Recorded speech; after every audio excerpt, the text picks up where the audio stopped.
being here with us on the Empowered Women podcast with empowered conversations. And today is about narcissism. And today we have, as always, my great friend, Anna, and our guest, whose name is Siobhan. Yes. So thank you very much for you all to be here with us. Siobhan, can you please introduce yourself? Tell us what you do and what is the most rewarding thing you have from doing the job you do? Okay, yeah, I'd love to do that. So my name is Siobhan Sullivan, and I am the founder of the Art of Sacred Wisdom Coaching, and it's basically transformational coaching. I help people with relationships, but I more than anything, I help women in the second half of their lives really rock it and live outside of the box, and help them to move beyond dysfunctional relationships. So the most rewarding thing is seeing the transformation, not just the breakthrough, right? But the actual life change where they don't go backwards. They don't go back to the old dysfunctional relationships or jobs or behaviors. Okay. What do you mean by second part of their lives? So generally, it's not exclusive to that because I have some very young clients.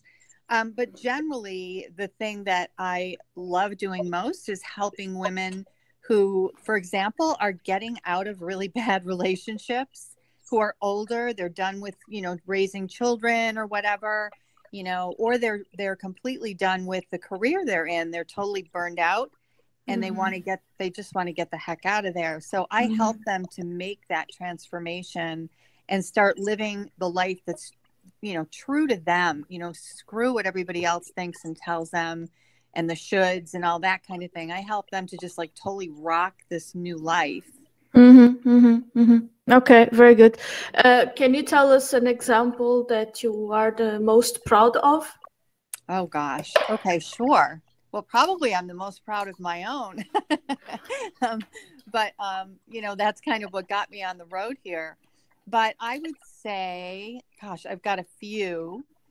Probably the most recent was a woman who's, she's a professional. She's in accounting and that kind of thing in corporate America. And she had gotten into a new relationship that was actually a very, very old one. But she's, in her late 50s and they reconnected. And it blew up. It turned into kind of a nightmare. And the guy had moved into her place. And she was wanting help to really make things work with this guy. And, one of the things I try to get through to people is that, listen, I can give you the tools, right? I can give you the tools to make this epic if the person you're with is healthy. If they're not, you're going to find out really, really quickly when I give you these tools. And so that's what happened with her. She picked up all these great tools for communication, for really holding space, for being able to totally see him and hear him. And he was not capable. And so she was able to end that relationship very, very quickly and move on. And she's actually kind of recreating her life now. That's amazing. Yeah. That's amazing. Yeah. Anna, do you have any questions that you would like to ask? Well, I would like to ask to Siobhan the type of clients that she has is just a niche, or do you work with whoever gets to you, whoever finds you and you can help? So in general, here's the thing. I was a counselor for 15 years. And I'm 60 now. So I've lived a lot of life. I've raised children. I was married to a narcissist for a long time and got myself out of that nightmare. And my coaching is really about helping people to kind of transform their lives, right? So I have clients. My youngest client is 20. and she's been with me for quite a while. She likes to re-sign and you know, get to new levels. But my niche is really for women who are trying to move beyond the unhealthy, beyond the unhealthy relationship, move beyond the unhealthy career, and again, really kind of transform their lives. I relate more. I have a lot to offer younger women because of all my experience. I've raised children. I was a counselor, but I relate more to my own recent transformation. And so I relate more to the women going through that. And that's really the thing that I'm loving the most is the women like 45-ish and up who are looking to dump the job, they're not really looking for a relationship that much at this point. They want their own amazing kind of eat, pray, love life. Yeah. It's one of your favorite movies, isn't it, Anna? Oh, yeah. Yes. Siobhan, what is your perspective of an empowered, healthy woman? So the very first and foremost is that she has deep self-love, that she's able to love herself, flaws and all, and actually be able to look at those flaws and embrace them, not just tolerate them, not leave them in shadow, but pull them out of shadow and turn them into the gold that they were meant to be, right? We were all meant to be these brilliant, magnificent creatures, and the world just beats us down. And so the very most, that's the foundation. It has to start there, right? It has to be from the inside out. And it is very interesting that you mentioned the shadow contracts. The shadow contracts are everywhere. Is that you need to do this in order to get there. You need to be pretty in order to be happy. Those are that's double thinking. It's like you are believing in two different or two opposite concepts that mutually exclude themselves. Yeah. And the body does not accept that because that's incongruency. And the body needs to be congruent in order to maximize the energies, isn't it? Yeah. And because we know we live in an upside down world, most women that I work with, they have an uneasy feeling that something is wrong, but they can't really point out what it is. Right. And it's exactly something that we found out, or we have mentioned. It is the narcissism. Yeah. The me, myself, and I. And people are narcissists because they have been traumatized in the first 18 months of their lives. And they have been so traumatized that they are led by a false self. So they do not have connection to source, most likely. Right. And the thing is that the more narcissistic the person is, the less empathy is going to have. And it's going to have the lack of confidence on themselves and on others. Okay. So from the literature that I have read, the smartest and the most intelligent way to keep your own sanity, it is to go no contact with any type of narcissist.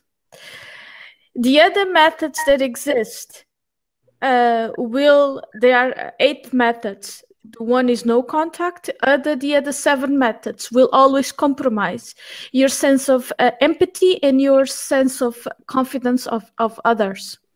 So I totally agree with the opinion of Sam Vaknin that he says that if you want to keep your self-love, your sanity, and your sense of self, just go no contact. Even if it's your mother, even if it's your son, if it's your partner, and you have a successful business. Okay, and because we live in a narcissistic society. In which very few people manage a lot of people. And I've sent you a link about the video it's 4 minutes video that explains that. That it is that the hierarchy systems are psychopaths. They are psychopaths magnets. Got it. So exactly. They don't have empathy. They see the other human beings as toasters. They're just resources. Yeah. And the feminine, the feminine does not have a role in that type of society. Right.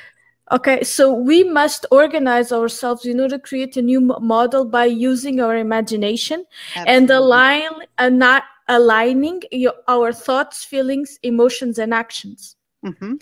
Just taking into consideration that feelings are also cognitive processes. Mm-hmm. Okay, it's not only about the mind; it's also about the feelings. Okay, Anna, what is your take on that? Well, I agree with everything you said. I just remember that at this point I have a client which her 17-year-old daughter is a tremendous narcissist. It's terrible. And yesterday I was just on the phone with her. Even yesterday it was like crazy in that house yesterday, in her house, because she can't just abandon the daughter. So she has to try to deal with it. Mm-hmm. Yeah. So the best way for her to deal with it is loving the best possible herself, her own self, and sometimes not hearing what her daughter is saying when she's having an attack, because she's the type of having attacks. I mean, she's a lovely person for 20 minutes, but then suddenly it's, possible person, worst person. So the solution is just loving yourself. Mm-hmm. She owns the house. She's her mother, but she's a woman, and most of it is, well, love herself, nothing else. Love herself, divine power in herself, growing all the power inside herself, and knowing how and when to ignore. Because when you are in your power, you know that some things you have to ignore in order not to put your vibrations low. So that's my point of view. It's not easy. It's not easy to deal with the narcissist, especially in these cases, because it's her daughter. She has to provide a house and food for her. So she's 16. Yes, I would like to add on that example you have just shown, Anna, which is an excellent example. According to the studies that I've conducted and the people that I've analyzed, the narcissist has to have what the narcissist phase ends at the age of more or less 23. Mm-hmm. Okay. So by the age of 23, you are an adult. You have to have your shit together. So until then, you have the excuse of being because the brain is still forming. Mm-hmm. Concerning your client, I would drill down the 7 other methods that exist, and we talked about a few of them. Is the gray method, that the person is, you are just as boring as hell. Yes. Mm-hmm. Mm-hmm. Yeah, she's already doing that. Yes, exactly. Then you have the high spots of high quality attention, and then withdraw the attention. High spots of attention, and then you withdraw the attention. So that I also do that with my daughter, because my daughter comes to me for kisses, and then she starts complaining, and I already know, because she's gonna start complaining now. I withdraw. Yes. So that she doesn't get used to and we can talk about it later if you want to, about these issues. I have some good tips that might help her.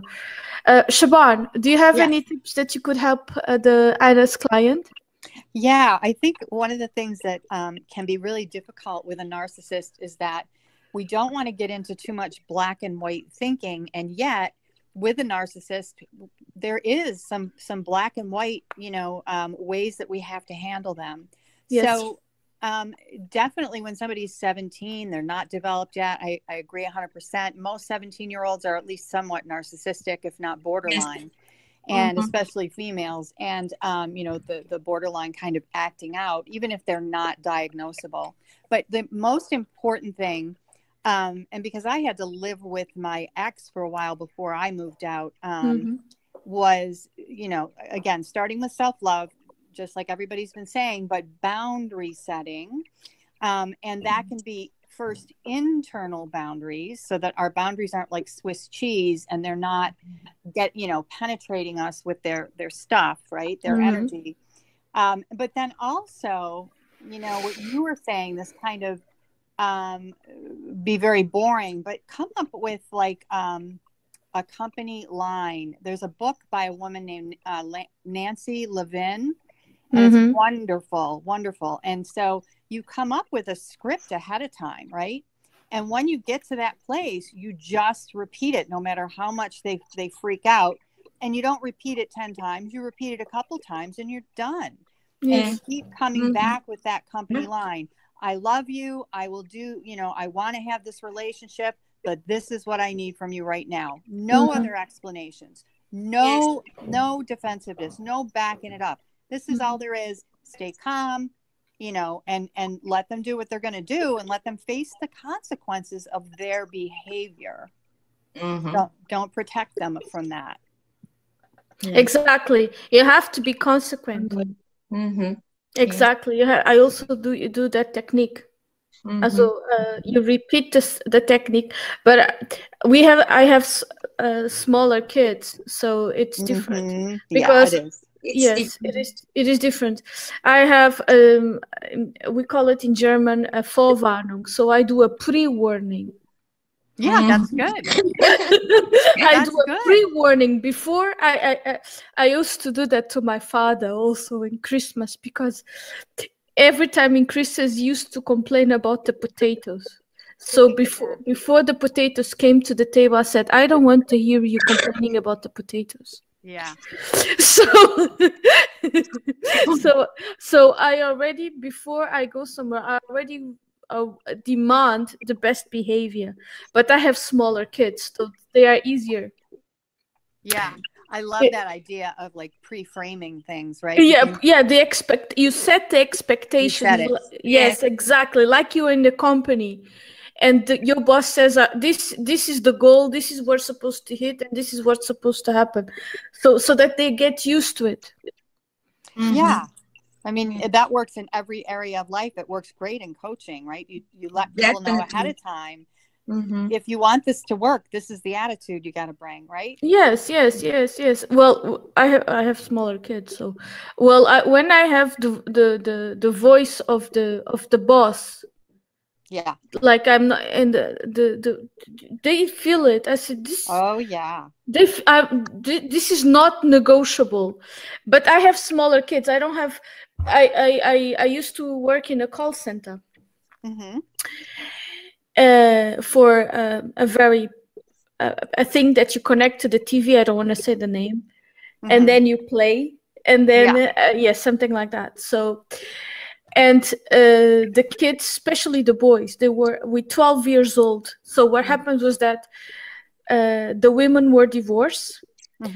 They had the machine connected to their bank account, and the women called the call center complaining that 2,000 euro were missing from the bank account, because the boy was pissed at the mother and they just spent the money. Wow. And she says, how am I going to pay the house rent? Yeah. Because since that little boy was 3 and 4, they have not taught the child consequences of misbehaving. Yes. And I also have a very good friend of mine. She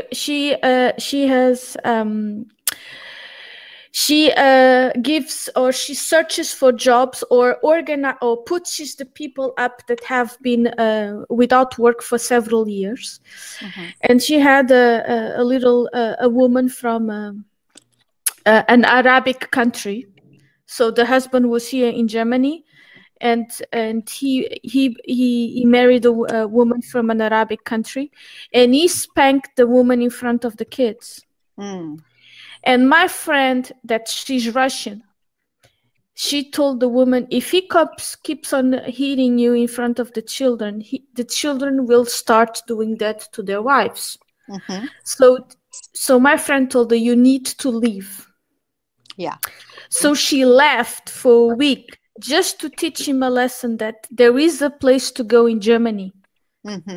Okay, so the thing is that there are always ways to by setting boundaries, as you've said, you are teaching the others where your limits are. Right. And that's the job of the feminine. The job of the feminine is to set the standards of behavior high. And we are not taught how to do that. In order to enjoy the forbidden garden of our femininity. That's my perspective. Yeah. I totally agree with it. Actually, with this client, that's exactly what I'm doing with her. I mean, the self-trust, the proud of being a woman, and not letting her go down because of her daughter's behavior. Yes, exactly. You see, so it's the empowerment of the feminine that she has inside, and it's totally forgotten. Yes, exactly. So it's, through self-love, self-trust, and all that feminine power that she has, but it's totally down. And now, well, she's better, but it's always hard. I mean, a 17-year-old daughter, she's just 17 now.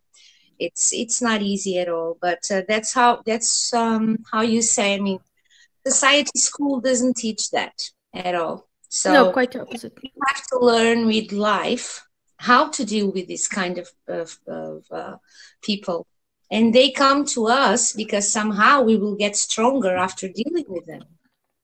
Our insecurities and the way, and how strong are we to get rid of this situation? How strong are we to not be hurt by this person? What can I do? So it's something that makes you grow a lot, definitely. Exactly. And it's amazing to be with people that can guide us. Yes, definitely. Yes. Siobhan, do you have anything further to add? I would just say that, I agree with a lot of what you're saying, but I would say that the boundary setting thing, all of that stuff is kind of everyone's job. I think, women traditionally have always been kind of that's been put on us a lot, right? But I'm raising the bar for everyone. I want everybody to start respecting and working on boundaries. And, so I don't think it matters even necessarily what sex they are, or where they come from, or anything like that. I think it's really about all of humanity evolving, right? It's really about everybody evolving to this place of respecting other people's boundaries and, having our own boundaries. But I do agree that women tend to be the ones that lead in that respect. I think we've, for a number of reasons, but, I think just by virtue of giving birth to children, we're so much more focused on that kind of thing. Yeah. But I think it's time for us to raise the bar for men and non-women. Totally agree. Agree.